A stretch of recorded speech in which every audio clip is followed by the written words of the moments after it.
Hi hello friends, இன்றைக்கி இந்த வீடியோவில் நம்ம என்ன பார்க்க போகிறோம்னு சொல்லிட்டு பார்த்தீங்கன்னா, ரஜினிகாந்த் சாரோட அண்ணா திடீர்னு ஹாஸ்பிட்டலில் அட்மிட் பண்ணியிருக்காங்க. அவரை பார்க்குறதுக்காக இங்கேருந்து சென்னையிலேருந்து அவர் பெங்களூருக்கு விரைவாக போயிருக்காரு. அது என்ன அப்படிங்கிற விஷயத்தை தான் இந்த வீடியோவில் நம்ம டீட்டெயிலாக பார்க்க போகிறோம். வீடியோக்குள்ளே போகிறதுக்கு முன்னாடி நீங்கள் நம்ம சிபி ட்ரெண்டிங்க்கு புதியவராக இருந்தால் மறக்காமல் நம்ம சேனலை சப்ஸ்கிரைப் பண்ணி ஃபாலோ பண்ணிக்கோங்க. வாங்க வீடியோக்குள்ளே போகலாம்.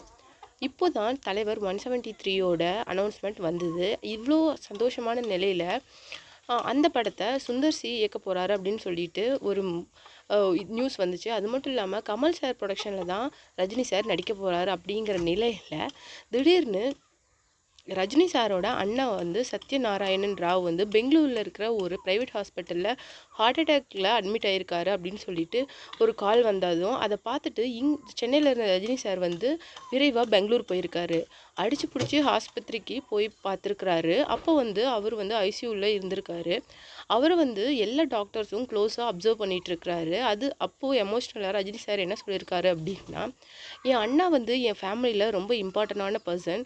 அவர் எனக்கு ஒரு அண்ணா மட்டும் கிடையாது, ஒரு அப்பா ஸ்தானத்தில் என்னை இருந்து வளர்த்தவர். அவர் ஹாஸ்பிட்டல்லேருந்து சீக்கிரம் எழுந்திரிச்சு வரணும். அவர் இந்த நிலைமையில பார்க்குறதுக்கு எனக்கு ரொம்ப கஷ்டமாக இருக்குது.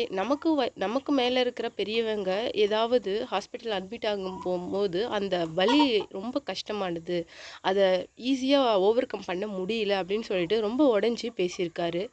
நீங்கள் இதை பற்றி என்ன நினைக்கிறீங்க அப்படிங்கிற உங்களுடைய கமெண்ட்டை மறக்காமல் நம்ம கமெண்ட் பாக்ஸில் கொடுத்துருங்க.